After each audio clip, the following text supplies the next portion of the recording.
नमस्कार, मैं हूं आरती राय। गुरुस्थल के इस YouTube चैनल में आपका स्वागत है। कैसे हैं आप लोग? आशा और उम्मीद करती हूं बहुत अच्छे होंगे। आज का जो हमारा विषय वस्तु है वह है उत्तर वैदिक काल का धार्मिक जीवन। उत्तर वैदिक काल में धर्म में क्या क्या बातें थी, किस तरीके से थी, उन पर हमारी आज चर्चा होगी। जैसा कि जब हम समाज पढ़ा रहे थे तो उसमें भी कुछ धार्मिक बातें हो जाती है। ठीक, तो समाज में ही धर्म चलता है तो बहुत सारी ऐसी बातें थी जो हमने आपको धार्मिक जीवन में ही बता दी, सामाजिक जीवन में बता दिया था। तो उसी कड़ी में थोड़ा और आगे देखिए, उत्तर वैदिक काल में जो उस समय तत्कालीन संस्कृति थी, उत्तर वैदिक काल में जो आर्यों का जो जीवन था यज्ञ पे आधारित था। सारे यज्ञ भौतिक सुख एवं इच्छाओं के लिए किया जाता था। ठीक, और यज्ञ कर्मकांड की प्रधानता बहुत ज़्यादा देखने को मिलती है। अगर हम मुख्य रूप से बात करें तो उस समय उत्तर वैदिक काल में दो बातों की सबसे अधिक विशेषता पाई जाती है। पहला, यज्ञ कर्मकांड की प्रधानता है। दूसरा, उसी यज्ञ कर्मकांड के विरोध में आवाज़ें उठी हैं। ठीक, तो अब चलिए मैं थोड़ा आप लोगों को लिख करके समझाने का प्रयास करती हूँ। ठीक, तो थोड़ा जल्दी समझ में आएगा। अच्छा, मैं ये कुछ बातें लिख करके लाती हूँ। तो एक बच्चा था मेरे पास, बोला कि आपको याद नहीं रहता क्या, आप ये लिख के आती हैं? तो देखिए, अगर आप में से ऐसा कोई सोचता है तो खैर आप लोग नहीं सोचते होंगे, पर फिर भी आप लोग भी एक भावी टीचर हैं, प्रवक्ता बनेंगे, सहायक अध्यापक बनेंगे। आने वाले समय के प्रवक्ता सहायक अध्यापक आप लोग बनेंगे। तो ये बिल्कुल सही तरीका है। तो आप लोग भी जब पढ़ाने जाएंगे ना, तो उसे क्या पढ़ाना है, किस तरीके से पढ़ाना है, उसे थोड़ा सा एक बना के ले जाना पड़ता है। उससे फ़ायदा ये होता है ना कि हम सही दिशा में चलते हैं, बहुत ज़्यादा इधर उधर की बातें नहीं बताते हैं। क्योंकि इतिहास में बहुत कुछ रहता है, तो जब हम बताते हैं ना, तो बताते बताते बहुत सारी बातें ऐसा, हालांकि इतिहास की ही होती है, ऐसी चीज़ें बता जाते हैं जो आपकी परीक्षा के काम की नहीं होती है, तो समय भी खर्च हो जाता है। और इस तरीके जो बीएड करता है तो उसमें आपका 1 महीने का बकायदे भाई वो होता है, क्या कहते हैं, ट्रेनिंग चलती है और उसमें आपको लेसन प्लान बना के ले जाना होता है। जो बीएड किए होंगे वह जानते होंगे। तो वह जो लेसन प्लान होता है ना, वो इसीलिए सिखाया जाता है कि आप जब पढ़ाने जाएंगे तो कैसे पढ़ाने जाएंगे। तो एक प्रकार से यह जो चीज़ें हैं यह एक लेसन प्लान का हिस्सा होती हैं। ठीक, मतलब लेसन प्लान ही है। तो चलिए हम आगे बढ़ते हैं, नहीं तो समय। अच्छा, आज ये हमारा उत्तर वैदिक काल पूरा खत्म हो जाएगा। देखिए, थोड़ी सी मेरे पास ना बहुत समय का अभाव है, व्यस्तता है, इस वजह से क्लास जाने में देर हो रही। और चूँकि ठंडी का दिन है और आज देखिए मकर संक्रांति है, और आप भूल गई मैं कहना, आप सभी लोगों को मकर संक्रांति की बहुत बहुत बधाई। और आज यहाँ मैं यूपी में ही हूँ, और ये एक यूपी का ऐसा हिस्सा है जहाँ पर मुझे लगता है कि ज़्यादा ठंडी पड़ती है। आज मकर संक्रांति, आज की जो तापमान है यहाँ का 3 डिग्री है इस समय और ज़्यादा हो गया होगा, लेकिन दिन में 3 डिग्री थी। ठीक, चलिए हम आगे बढ़ते हैं। उत्तर वैदिक काल के धार्मिक जीवन में यज्ञ कर्मकांड की प्रधानता थी या विशेषता थी। ठीक, यहीं से हम शुरुआत करते हैं, वहाँ आएंगे। अच्छा हाँ, ये जब चीज़ें मैं जो लिखती हूँ ना, इसका भी आप लोग मेरे साथ लिख लिया करें, और नहीं लिखते हैं तो आराम से बैठ के सुने, स्क्रीनशॉट खींच लिया करें। अब मैं समय दूंगी स्क्रीनशॉट खींचने के लिए। ठीक, ठीक ना। उत्तर वैदिक काल के धार्मिक जीवन में, उत्तर वैदिक काल के धार्मिक जीवन में धार्मिक जीवन में यज्ञ कर्मकांड की प्रधानता या विशेषता थी। यज्ञ कर्म कांड की प्रधानता या विशेषता थी यानी विशेषता दिखाई पड़ती है। यज्ञ के साथ साथ अनेक अनुष्ठान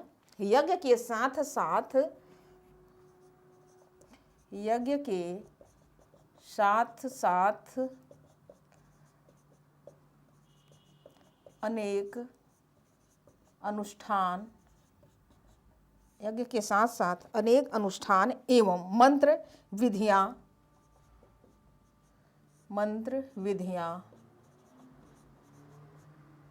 क्या थी? प्रचलित थी।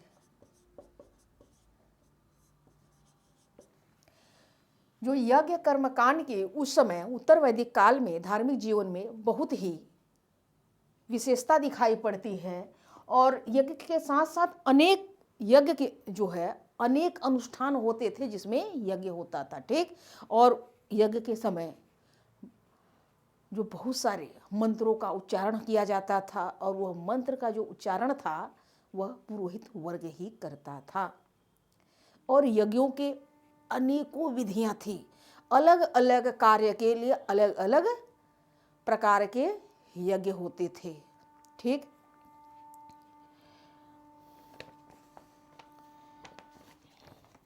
वहीं दूसरी तरफ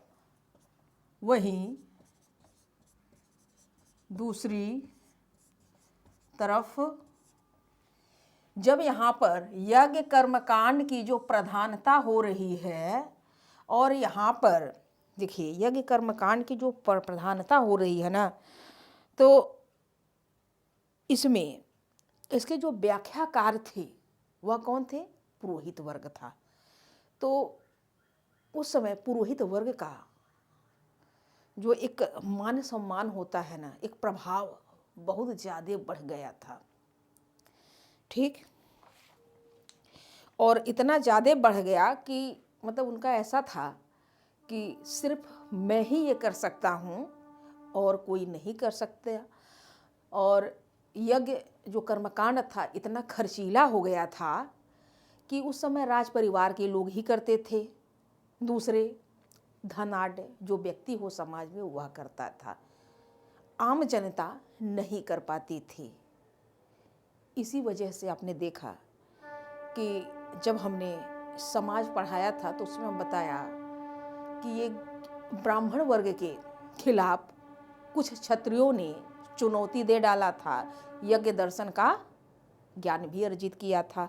ठीक, वहीं दूसरी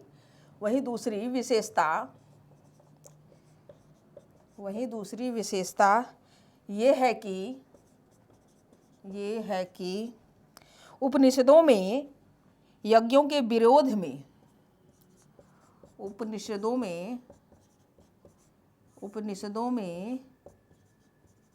यज्ञों के विरोध में आवाजें उठी।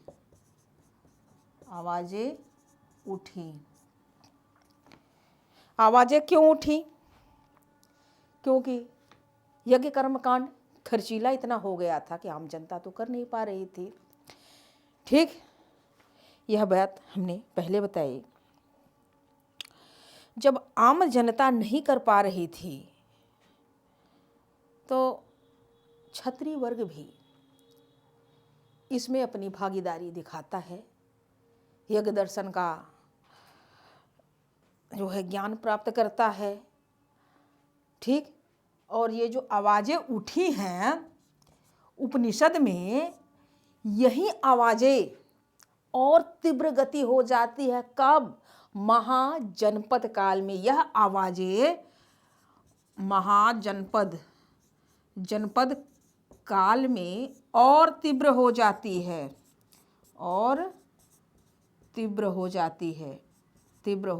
ठीक, तीव्र हो जाती है। आपको ऐसा समझ में आया कि नहीं आ रहा है? नहीं आ रहा है समझ में? क्यों बेटा? नहीं आ रहा है? अच्छा, नहीं आ रहा तो ठीक है, फिर से सुनिए। अब फिर से मैं बता रही हूँ, आप समझिए। अगर ये से नहीं समझ में आ रहा है ना, मुझे लग रहा था आपके चेहरे से कि आप नहीं समझ पा रहे हैं, इसीलिए मैंने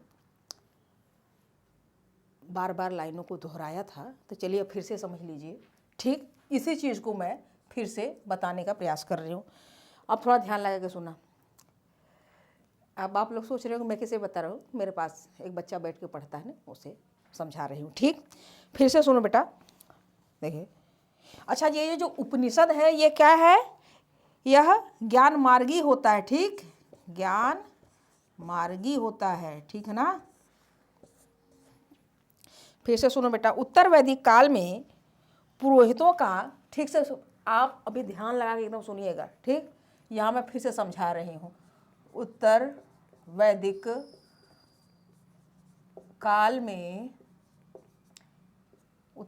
काल में पुरोहितों का समाज में महत्व बढ़ गया। पुरोहितों का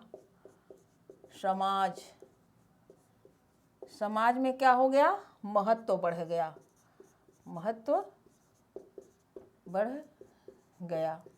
ठीक, क्योंकि अब वे ही महत्व बढ़ जाता है पुरोहितों का। भाई, इनकी पूछ ज़्यादा हो रही थी। क्यों? क्योंकि अब वे ही वेदों में संग्रहित, वे ही वेदों में संग्रहित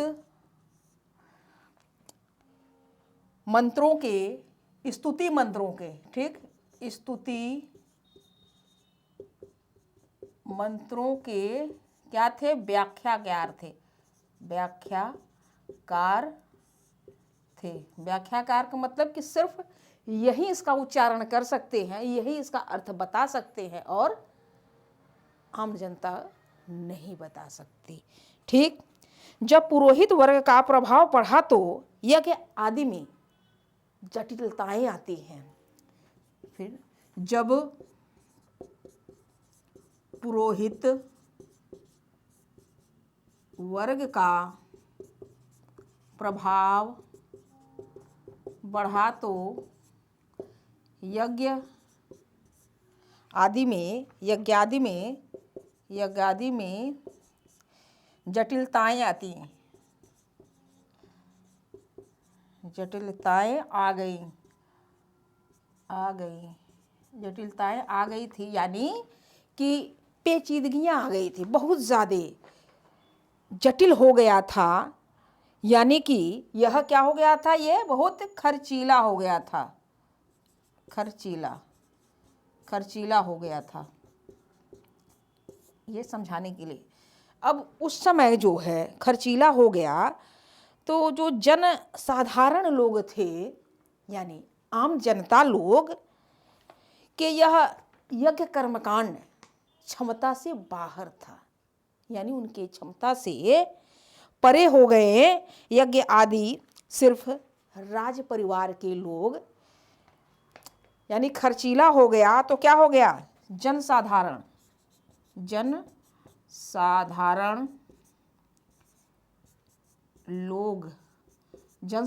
लोग का मतलब कि आम जनता। ठीक, आम जनता की क्षमता से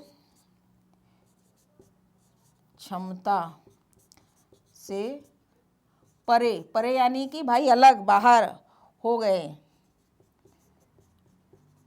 थे। ठीक, यानी कि यज्ञ राज परिवारों एवं धनाढ्य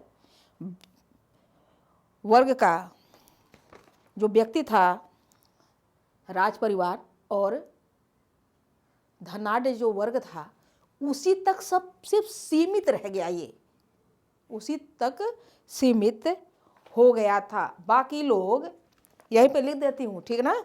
चलिए, आप लिख रहे हैं ना तो मैं लिख देती हूँ। यानी कि यज्ञ राज परिवारों और धनाढ्य धनाढ्य वर्ग तक सीमित हो गए, सीमित हो गए। ठीक, अब चाहें तो इतना कर लीजिए स्क्रीनशॉट, फिर मैं आगे बढ़ती हूँ। ये जो यज्ञ थे, यज्ञ कर्मकांड, यह पूर्णतः सांसारिक इच्छाओं तथा महत्वाकांक्षाओं पर, सांसारिक इच्छाओं तथा महत्वाकांक्षाओं को पूरा करने के लिए किए जाते थे। ठीक, हो गया होगा ना स्क्रीनशॉट। चलिए आगे बढ़ते हैं।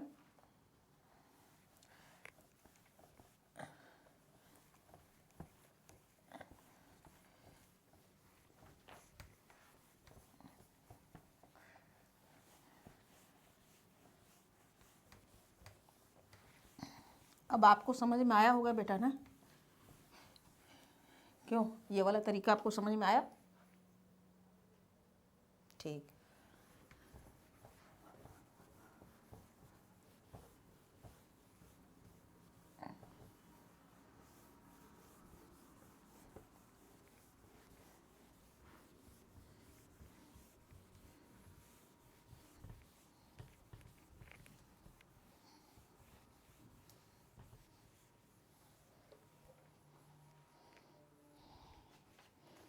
देखिए, उत्तर वैदिक काल में यज्ञ पूर्णतः सांसारिक इच्छाओं तथा, इसे भी लिखते चलते हैं। ठीक,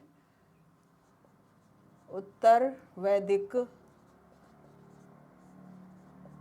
काल में, उत्तर वैदिक काल में यज्ञ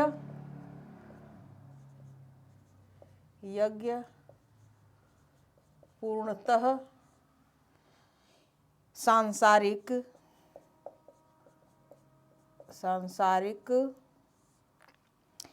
इच्छाओं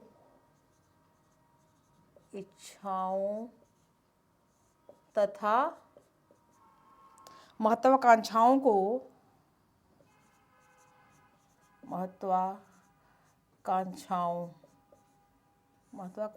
को पूरा करने के लिए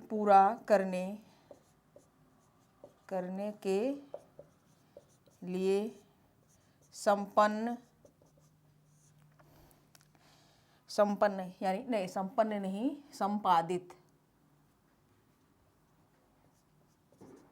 संपादित किए जाते थे।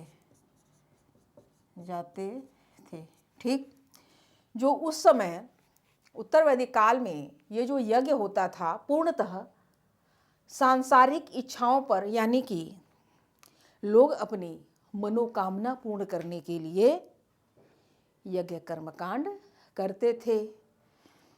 ठीक, अब देखिए, ये जब खर्चीला इतना हो गया, थोड़ा सुन लीजिए, ये खर्चीला इतना हो गया, यह एक प्रकार से उस समय एक व्यवसाय बन गया था। राज परिवार के लोग यज्ञ करवा सकते थे, जो धनी वर्ग है वह भी करवा सकता था उस समय, आम जनता नहीं करवा पाती थी। मान लीजिए किसी से कोई गलती हो गया हो, जैसे धर्म बात जो कहता है कि इसी तरीके से जीवन जीना है, अगर उस तरीके से जीवन में कुछ कमियां हो गई, भूल हो गया, तो लोग उसका निवारण करने के लिए, अर्थात पश्चाताप करने के लिए जब कुछ उपाय पूछते थे कि ऐसी गलती हो गई तो क्या करें, कुछ बुरा तो नहीं हो जाएगा। क्योंकि उस समय पुरोहित वर्ग का वर्चस्व इतना ज़्यादा बढ़ गया था, कर्मकांड इतना बढ़ गया था कि हर सुख सुविधा के लिए यज्ञ आदि किए जाते थे, पूजा पाठ किए जाते थे। तो अब उस गलती के पश्चाताप के लिए कोई पूजा पाठ करना है, मतलब यज्ञ करना है, तो कहते थे कि भाई यह पूजा होगा, दान में आपको ये चीज़ देना है, मतलब अमुक चीज़ें देनी है। तो वह व्यक्ति राजी हो जाता था कि ठीक है, आप मेरे लिए पूजा कर दीजिए, मैं आपको यह दान कर दूंगा।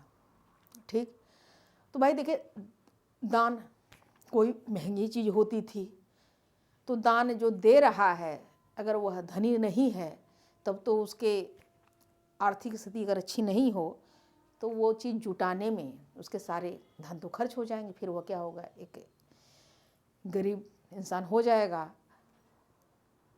अब जैसे समझ लीजिए कि ठंडी का समय हो, उस समय कोई आम मांग ले कि आप दान में आम दे दीजिए, आपका यह कार्य पूर्ण हो जाएगा, या आपने जो यह गलती की है यह खत्म हो जाएगा। ठीक,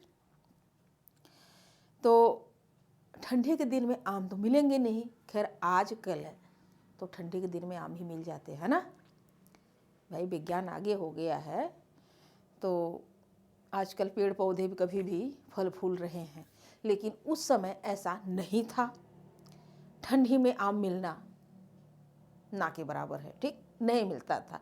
तो अब पूछे थे कि अब आम तो मिलेगा नहीं, तो अब तो आम नहीं मिलेगा तो हमारी गलती का पश्चाताप नहीं हो पाएगा। तो क्या हुआ उपाय उसका दूसरा, ठीक है आप सोने का आम दे दीजिए या चांदी का आम दे दीजिए।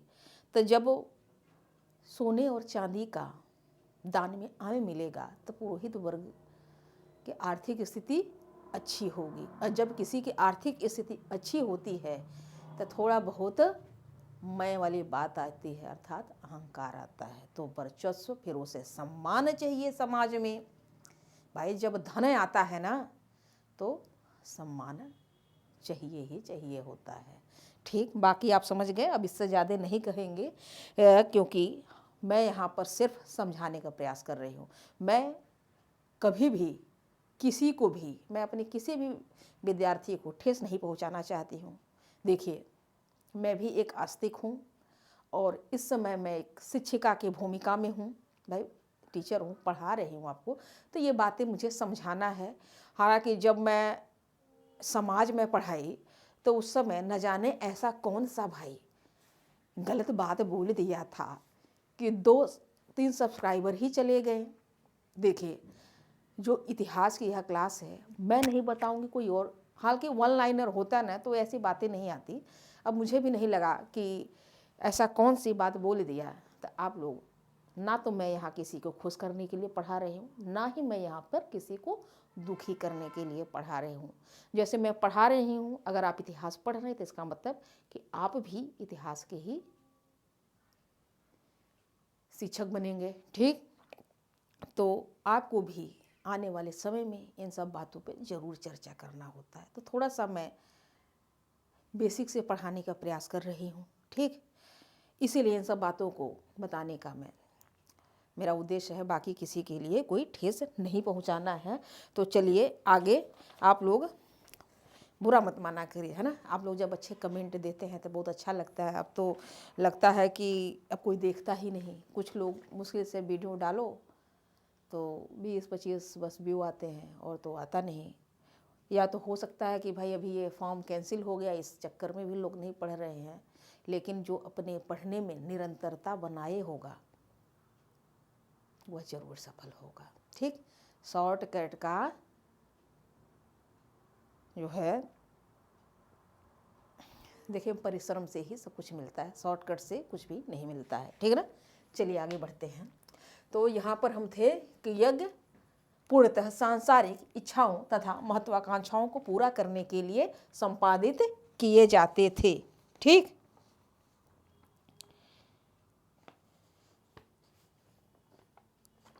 इस समय जो कई सारे बदलाव हुए, देखिए देवी देवताओं में भी बदलाव हो जाते हैं। ठीक, जो पूर्वकालीन देवता इंद्र, जो पहले वाले जो पूर्व वैदिक काल के जो देवता लोग थे ना, इंद्र वरुण बाकी देवता, उनका यहाँ पर महत्व कम होता है। ठीक, चलिए लिखते हैं पूर्वकालीन, उत्तर वैदिक काल में पूर्वकालीन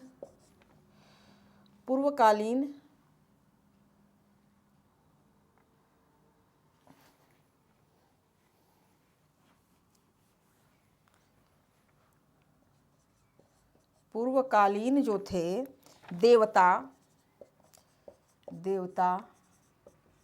इंद्र, एवं वरुण का महत्व कम होता है, महत्व कम होता है, महत्व कम हो जाता है, महत्व कम हो गया है, कम हो गया। ठीक, ये पूर्वकालीन यानी कि ऋग्वैदिक काल की बात हो रही है। ठीक, ऋग्वैदिक काल की बात हो रही। जो ऋग्वैदिक काल में जो देवता लोग थे उनका उत्तर वैदिक काल में महत्व कम हो जाता है, और यहाँ पर एक प्रमुख देवता के रूप में प्रजापति का नाम आता है। प्रजापति को उत्तर वैदिक काल में, देखिए, उत्तर वैदिक काल में प्रजापति को सर्वोच्च स्थान प्राप्त हुआ। ठीक, प्रजापति देवकुल में सृष्टि के निर्माता के रूप में, प्रजापति जो है देवकुल में सृष्टि के निर्माता के रूप में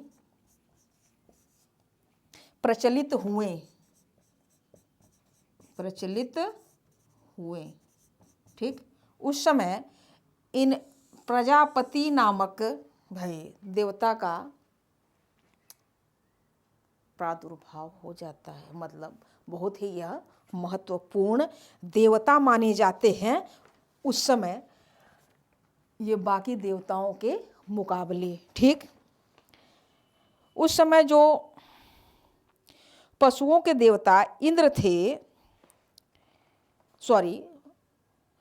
उस समय एक रुद्र नामक देवता थे। ठीक, उत्तर वैदिक काल में रुद्र नामक देवता का महत्व बढ़ता है। उत्तर वैदिक काल में, यहाँ देखिए, उत्तर वैदिक काल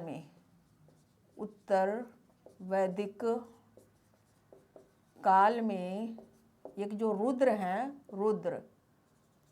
रुद्र का महत्व बढ़ता है। अब ये शिव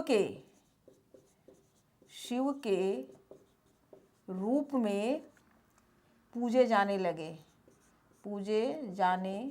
लगे। ठीक, विष्णु, और वहीं पर जो विष्णु देवता है अब यहाँ पर ये इस समय जो वर्तमान में ब्रह्मा विष्णु महेश वाली जो बात है यहाँ पर देखने को मिलने लगी। ठीक, पूर्ववैदिक काल में रुद्र को किसके देवता माने जाते थे?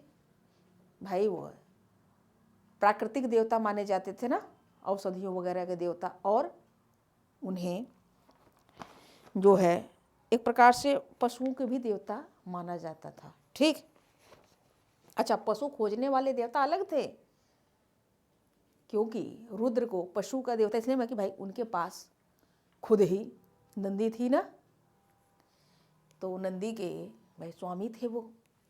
तो ये जो रुद्र हैं पूर्ववैदिक काल ऋग्वैदिक काल में ये पशुओं के भी देवता माने जाते थे, और औषधि यानी प्राकृतिक देवता भी माने जाते थे। यह बात आप समझिएगा। ठीक है ना। विष्णु को संरक्षक के रूप में पूजे जाते थे। जो विष्णु भगवान थे उस समय संरक्षक के रूप में, विष्णु को संरक्षक के रूप में पूजे जाने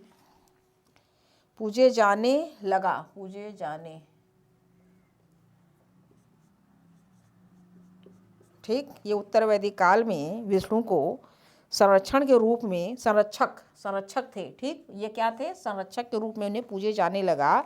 और वहीं पर एक देवता थे पूषण। पूषण शूद्रों के देवता के रूप में प्रचलित हुए। वहीं पूषण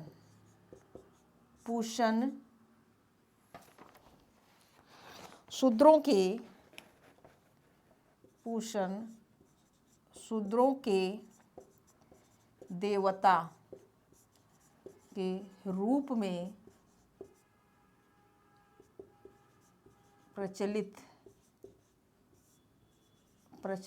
हुए।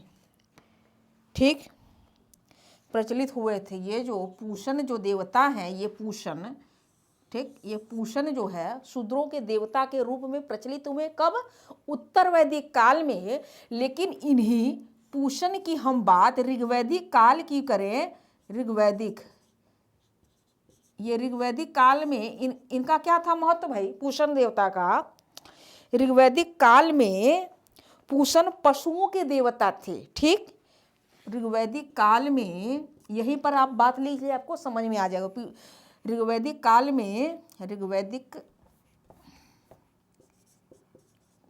में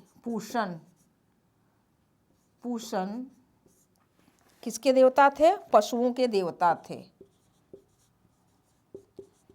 पशुओं के देवता।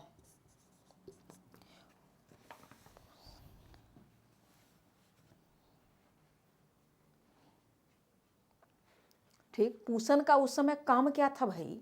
ये जो पूषण है, ये ऋग्वैदिक, देखिए यहाँ पर पूषण किसके हैं? उत्तर वैदिक काल में शूद्रों के देवता के रूप में प्रचलित हो रहे हैं। लेकिन यही पूषण ऋग्वैदिक काल में पशुओं के देवता के रूप में थे। और इनका काम क्या था? काम क्या था इनका जो काम था, मार्गों की रक्षा करना। पूषण देवता का जो काम था, क्या काम था? मार्गों की रक्षा करना। मार्गों यानी सड़क की, मार्गों की रक्षा करना।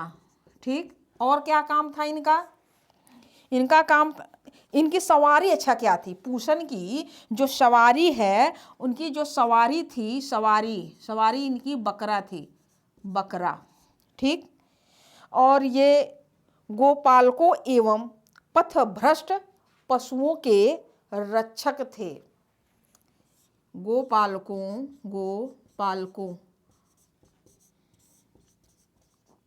एवं पथभ्रष्ट पशुओं के रक्षक थे। यहाँ पर मैं अंतर बताने के लिए ही आपको सिर्फ ये बात बता रही हूँ। ये आपसे देखिए पूछेगा नहीं, वैसे बस इतना ही पूछेगा कि पूषण जो है शूद्रों के देवता के रूप में प्रचलित हुए उत्तर वैदिक काल में। अगर अंतर बताने को पूछे तो पूषण क्या थे? ऋग्वैदिक काल में पशुओं के देवता थे। ठीक, और ये गोपालकों यानी पथभ्रष्ट, यानी जो पशु, उस समय पशुधन ही थी ना सबसे बड़ी ऋग्वैदिक काल में। पशुपालन भाई मुख्य पेशा था। तो जो पशु चरते उड़ते, कहीं घास चरते उड़ते वो अपने रास्ते भूल जाती थी, पथभ्रष्ट, तो उसको वह देवता से कामना करते थे। वह देवता मतलब पहुंचा जाते थे अपने उसके घर तक। ठीक, तो इस तरह की कुछ बातचीत रही होगी। तो आप ऐसा करिए कि इसका खींच लीजिए स्क्रीनशॉट। अब थोड़ा हमारी चर्चा उस समय देखिए जो बहुत सारे यज्ञ वगैरह कर्मकांड हुए, खींच लिए आप लोगों? चलिए, उस समय यज्ञ वगैरह हुए ना, तो थोड़ा सा मैं पहले यज्ञों को लिख देती हूँ, उसके बाद मैं समझा रही हूँ। यज्ञ 2 प्रकार के होते थे उस समय। ठीक, तो जैसे मैंने बनाया वैसे बना लीजिएगा और अपने शब्दों में आप लोग लिख लीजिए।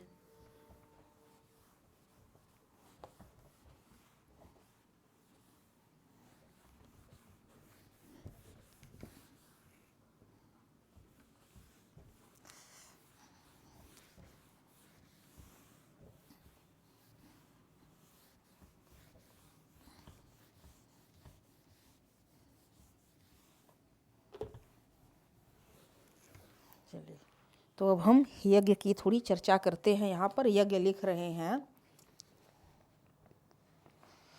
और उस समय, अच्छा एक लाइन छूट गया, उत्तर वैदिक काल में धार्मिक जीवन में आश्रम व्यवस्था, लिख लीजिएगा, उत्तर वैदिक काल में आश्रम व्यवस्था।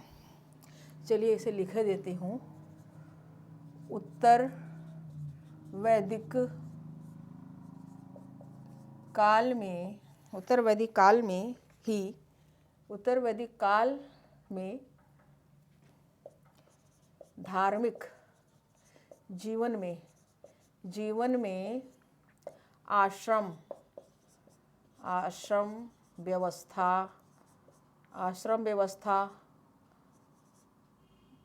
बहुदेववाद वासुदेववाद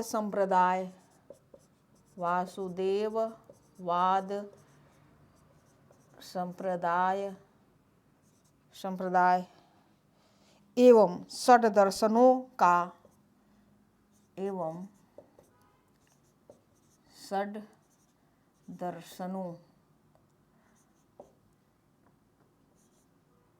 दर्शनों का क्या होता है? बीजारोपण होता है। बीजारोपण होता है।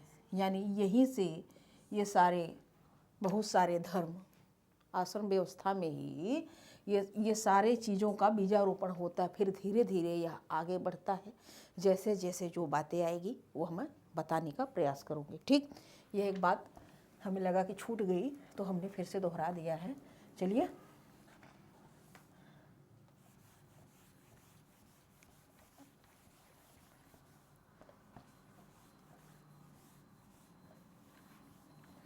तो पहले हम याद रखें यज्ञों की बात थोड़ा सा लिखते हैं, फिर आपको समझा रही हूँ। मैं यहाँ पर सबसे पहले यज्ञ को लिख देती हूँ। ठीक, यह जो यज्ञ था यह 2 भागों में था। यज्ञ जो है 2 भागों में था। एक भाग जो था इसके हरवी यज्ञ कहते हैं। क्या कहते हैं? हरवी यज्ञ। ठीक, और जो दूसरे प्रकार का यज्ञ था इसे सोम यज्ञ कहते हैं। सोम यज्ञ। ठीक, अच्छा, इस हरवी और सोम यज्ञ में अंतर क्या था? इस हरवी और सोम यज्ञ में अंतर इतना है कि ये जो हरवी यज्ञ जब होता था तो उस समय उद्गाता को नहीं बुलाया जाता था। ठीक, इस समय उद्गाता को यहाँ लिख दे रही हूँ। इस वाले यज्ञ में उद्गाता को नहीं बुलाया जाता था। ठीक, और इस वाले में उद्गाता भाई मौजूद था। इस वाले में उद्गाता मौजूद होता था। ठीक, यह बात आप समझिएगा। ठीक ना, ऐसे मैं ऐसे कर देती हूँ। ये बात आप इन तरह अंतर समझिएगा। क्यों? क्योंकि ये जितने भी थे एक प्रकार से राजनीति संबंधित यज्ञ हुआ करते थे। और ये जो हरवी यज्ञ है यह घरेलू, ये जितने यहाँ से जो संबंधित यज्ञ आते हैं वह घरेलू थे, यानी घर में जो किए जाते थे। और ये यज्ञ राजनीतिक संबंधित और मतलब जो समाज के लिए जो राजनीति में जो काम आए वो तमाम यज्ञ इस वाले श्रेणी में आता था। तो अब इसको भी हम बांटते हैं। थोड़ा सा अब लिख लूँ ना मैं, तो आप लोगों को मैं समझा रही हूँ। ठीक,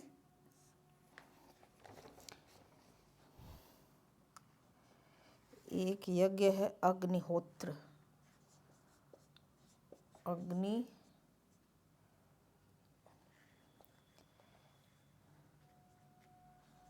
अग्निहोत्र।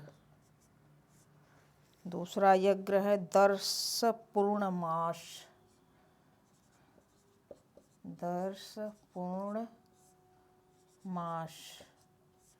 तीसरा यज्ञ है सौत्रामणि।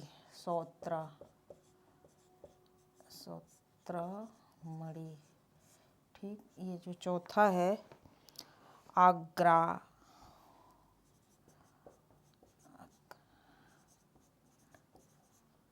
ठीक, इसमें 4 प्रकार के मुख्य यज्ञ होते हैं और भी बहुत सारे यज्ञ हैं, तो इतना देखिए अंदर से नहीं जाएगा। चूँकि मैं यहाँ पर धार्मिक वाला बात बता रही हूँ तो यह मैं समझा रही हूँ, आपके टेस्टी पिस्टी में इतना अंदर नहीं जाएगा, ठीक है ना। लेकिन मेरा काम है समझाना तो मैं समझा दे रही हूँ। उसके बाद इस वाले में भी यज्ञ होता है। अब इनके भी बटे हुए थे, ठीक। अब इनके में जो पहला था वह है अश्वमेध यज्ञ। अश्वमेध यज्ञ था। हमने यहाँ पर किसी में यज्ञ नहीं लिखा है, लेकिन यहाँ पर आप समझ लीजिए, ठीक। एक था राजसूय यज्ञ, अग्निष्ठोम यज्ञ, अग्निष्ठोम यज्ञ। यहाँ यज्ञ नहीं लिखा है तो कोई बात नहीं, परेशान मत होइएगा इतना।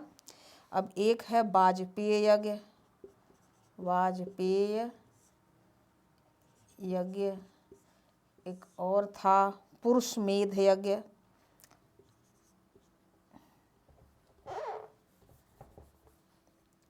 पुरुषमेध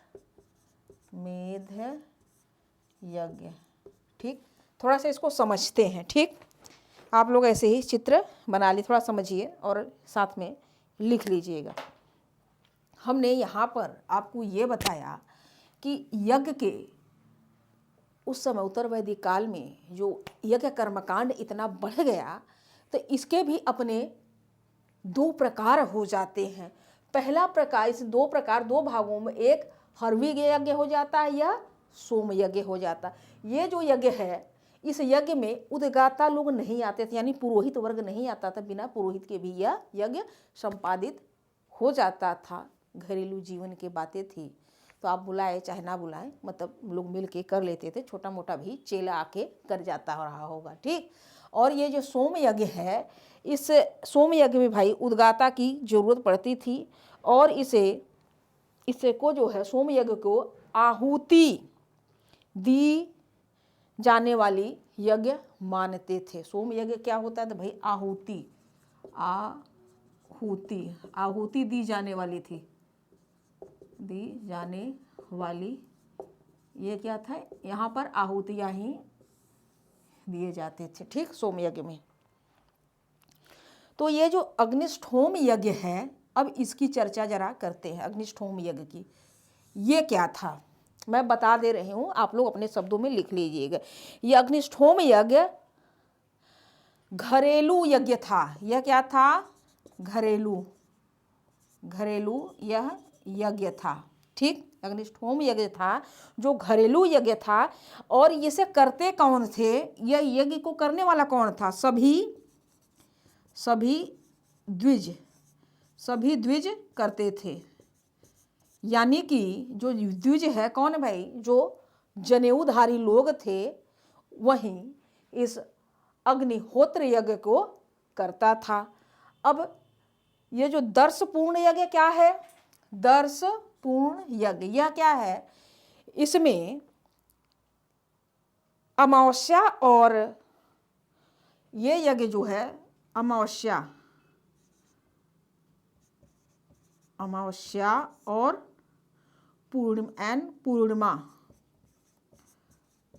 पूर्णिमा के दिन ये वाले दर्शपूर्ण यज्ञ होता था, ठीक।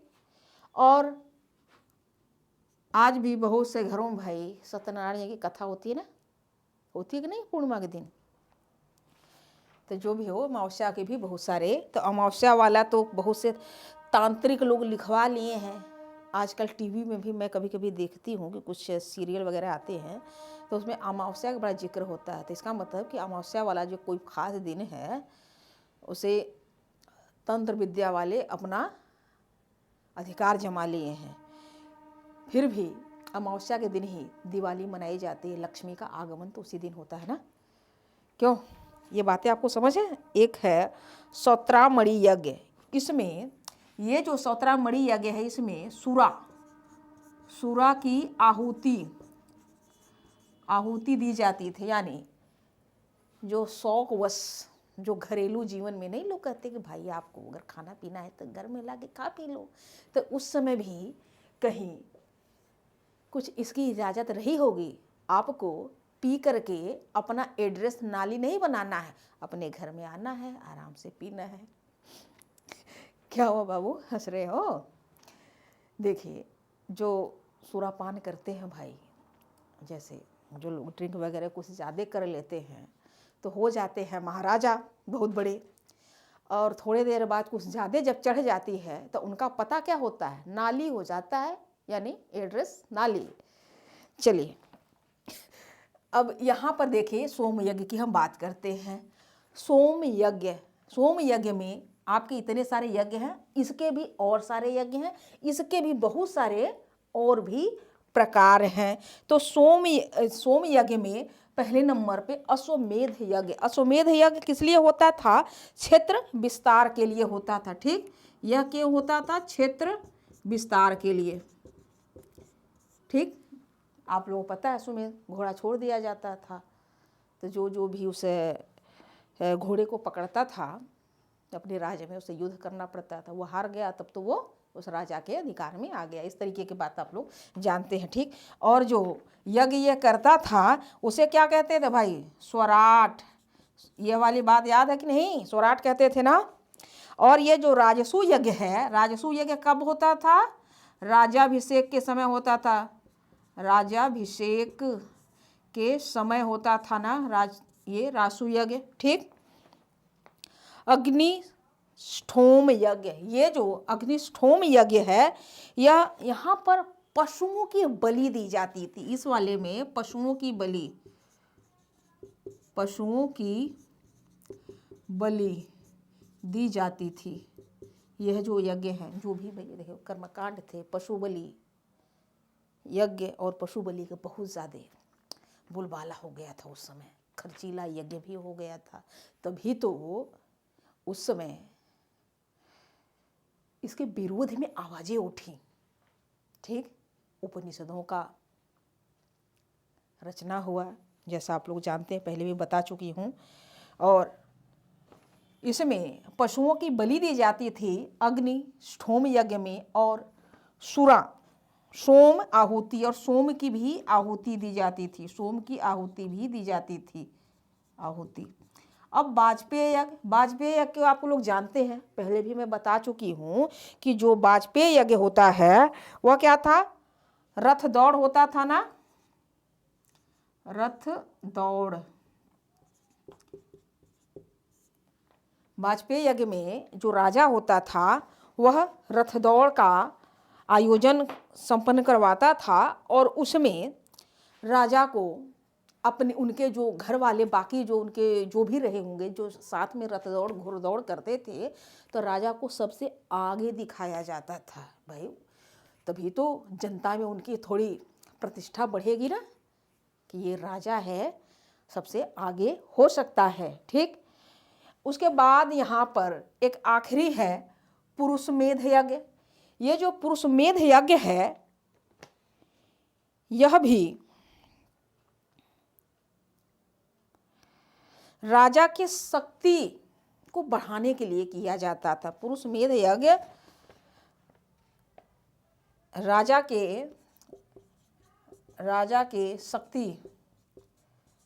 शक्ति में वृद्धि के लिए किया जाता था। राजा के शक्ति में वृद्धि के लिए किया जाता था। और यहाँ पर इस बात की चर्चा है शतपथ ब्राह्मण में कि पुरुषमेध यज्ञ में पुरुषों की बलि दी जाती थी।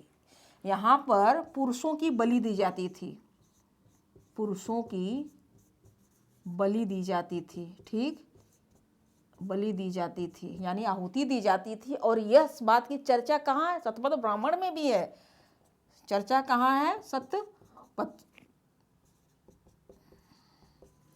ब्राह्मण में भी है। तो इसके बाद और भी देखिए यज्ञ हैं, ठीक। यज्ञ क्या है, और भी यज्ञ मैं पढ़ रही हूँ।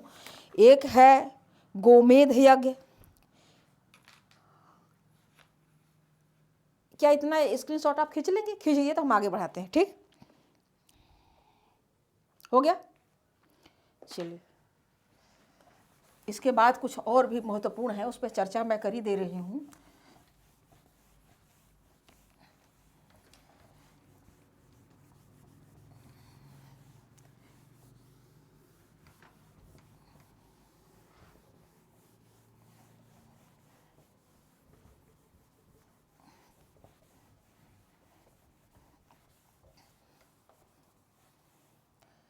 तो आप लोग उबते तो नहीं है ना मुझसे पढ़ने में?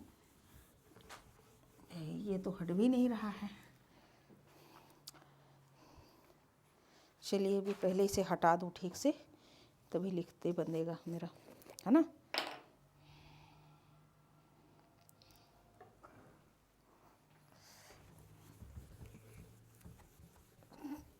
कुछ ना समझ में आए तो आप लोग दोबारा इसे देख लिया करिए। मैं अभी भी यज्ञों की ही चर्चा कर रही हूँ, कुछ यज्ञ और हैं। मान लीजिए वो वाले यज्ञ ना आए तो यहाँ से भी कुछ हो सकते हैं, ठीक। एक यज्ञ है गोमेध यज्ञ। गोमेध यज्ञ, गोमेध यज्ञ। ये यज्ञ कब होता था? पृथ्वी को उर्वर बनाने के लिए, पृथ्वी को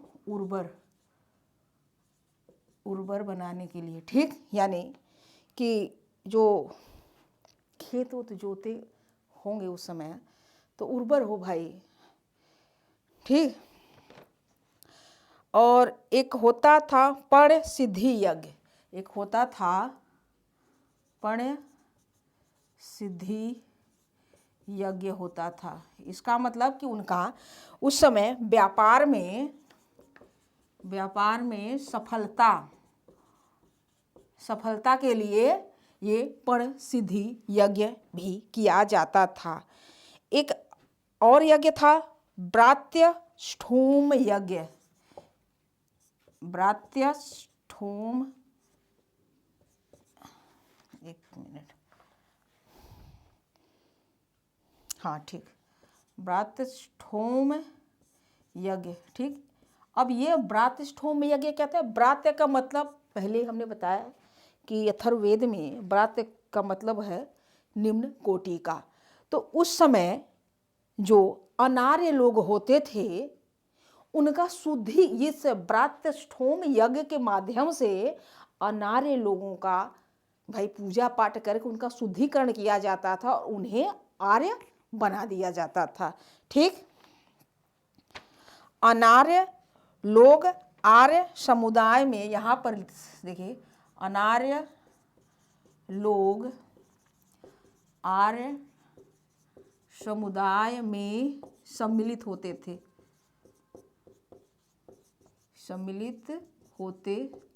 उस समय, ठीक। इस ब्रात्यष्ठोम यज्ञ के माध्यम से। एक सीता यज्ञ भी होता था। सीता यज्ञ, ये क्या था? सीता यज्ञ। सीता यज्ञ ये होता था हल जोतने के समय, हल जोतने के समय सीता यज्ञ होता था। एक और यज्ञ था राड यज्ञ। राड्य यज्ञ, इस राड यज्ञ का मतलब ये होता है कि कोई राजा है जो पदच्युत कर दिया गया, यानी राजा पहले है वो हटा दिया गया, और उसी राजा को जो हटा दिया गया हो, जो भूतपूर्व राजा है, उसे अगर वापस राजा बनाया जाता है तो यह वाला यज्ञ किया जाता था, ठीक। पदच्युत राजा को, पदच्युत राजा को पुनः राजा बनाया जाता, बनाने के लिए ये राड यज्ञ किया जाता था। और कुछ यज्ञ और भी थे, जैसे आपको पता है कि इस समय तक गोत्र परंपरा का महत्व बढ़ गया था। अपने ही गोत्र में लोग विवाह नहीं करते थे, शादी ब्याह नहीं करते थे।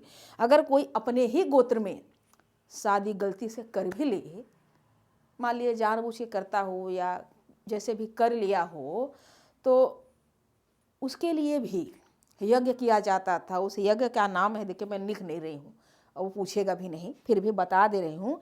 एक उस यज्ञ का चंद्रयान यज्ञ, उसमें ये होता था, पश्चाताप करते थे। जैसे अपने रिश्ते में वह कहीं से गोत्र के हिसाब से वह मौसी की बेटी हो, मामा की बेटी हो या जो भी हो, तो उसे उस यज्ञ को करते थे, चंद्रयान यज्ञ को, और पश्चाताप के लिए। और उस यज्ञ के करने के बाद भी वह महीने भर उस अपनी पत्नी को बहन की तरह रखते थे।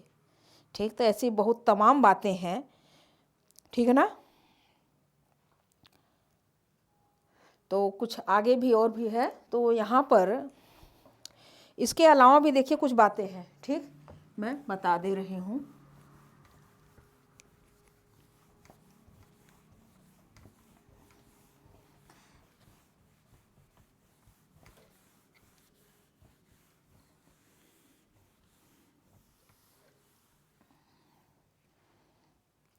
इस समय जो है पंच महायज्ञ भी था एक।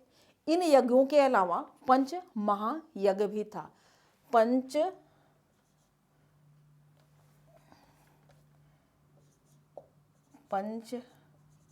महायज्ञ, ठीक। अब इस पंच महायज्ञ भाई कौन कौन से था, जरा सा देखते हैं, ठीक। एक यज्ञ था ऋषि यज्ञ। ये जो पंच महायज्ञ हैं, ऋषि यज्ञ, ठीक। पितृयज्ञ, पितृयज्ञ, देवयज्ञ, देवयज्ञ, भूतयज्ञ, भूतयज्ञ, पांचवा है अतिथि यज्ञ, अतिथि यज्ञ या मनुष्य यज्ञ के नाम से। उसके बाद 3 ऋण भी थे। ये पंच महायज्ञ की बात है, और 3 ऋण भी थे उस समय, 3 ऋण, ठीक। उत्तर वैदिक काल में 3 ऋणों को भी देखा जाता है। देव ऋण, देव ऋण, दूसरा है ऋषि ऋण, ऋषि ऋण, तीसरा है पितृ ऋण, पितृ ऋण। ये सारे ऋण हैं।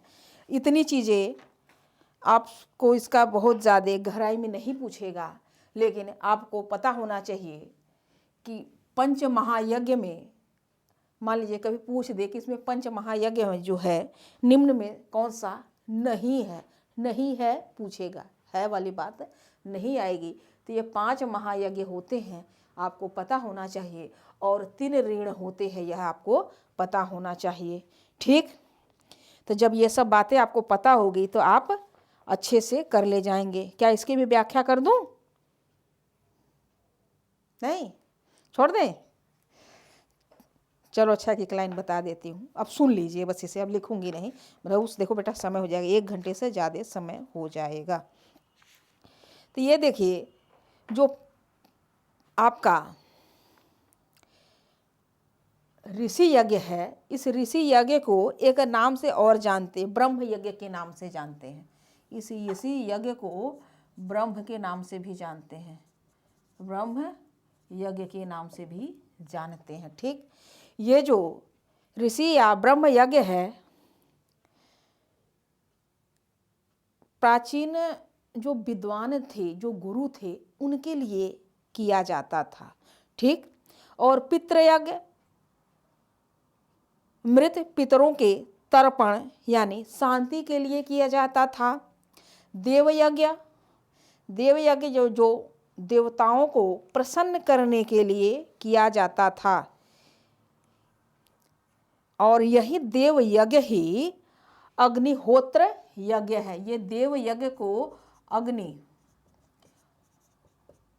यज्ञ भी कहते हैं, यज्ञ भी कहते हैं। ठीक।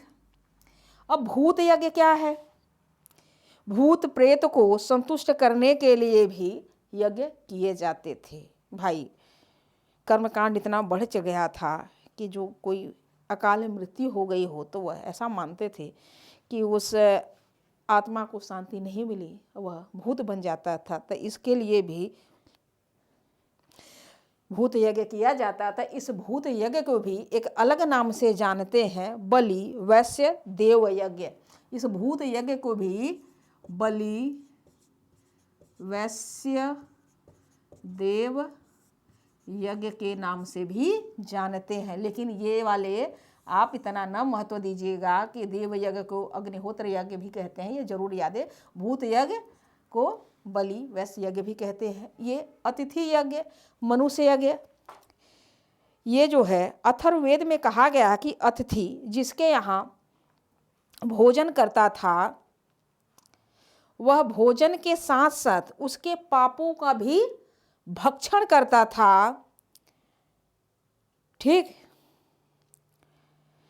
तो इन्हीं संबंध में भी यज्ञ होते थे कि भाई जब पापों को भक्षण कर लिया तो दूसरे का पाप तो आ गया, हमारा कैसे पाप धुलेगा। तो ऐसे तमाम प्रकार के यज्ञ आदि थे जो होते थे।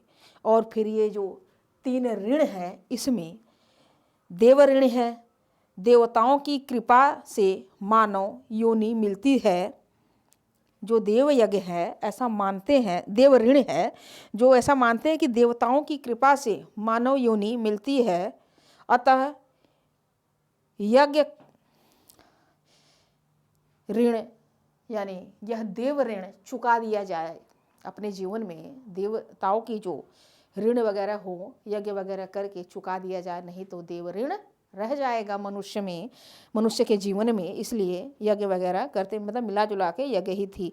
एक था ऋषि यज्ञ, दूसरे नंबर पे यह ऋषि यज्ञ, ऋषि साली बार बार यज्ञ ही बोल दे दो, ये ऋण की बात है ना, तो माफ़ करिएगा।